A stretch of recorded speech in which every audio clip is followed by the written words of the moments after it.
साल भर पे आइल बा होली, अब की रंग लहंगा तोरा चोली। साल भर पे आइल बा होली, अब की रंग लहंगा तोरा चोली। जानी जीजा जी के ऐसे तड़पावा हो,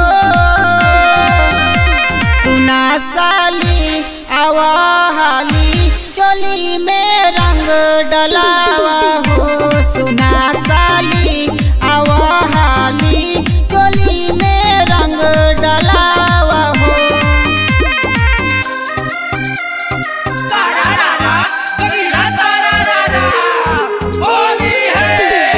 म्यूजिक बाय सतीश राज।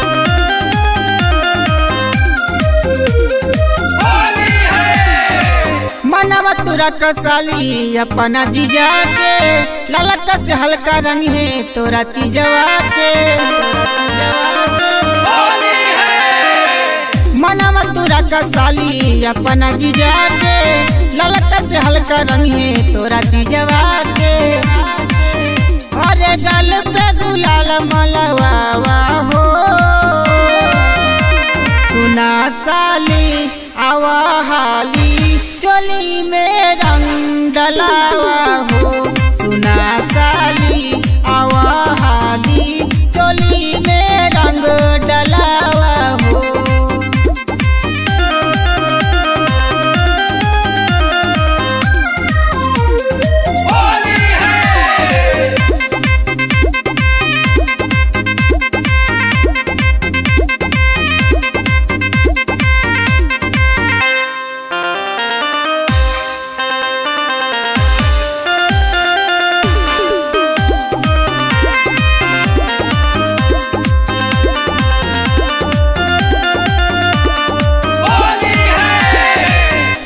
मनीष कहके सुना हसीना, सकुनी निषाद डाली छूटी पसीना।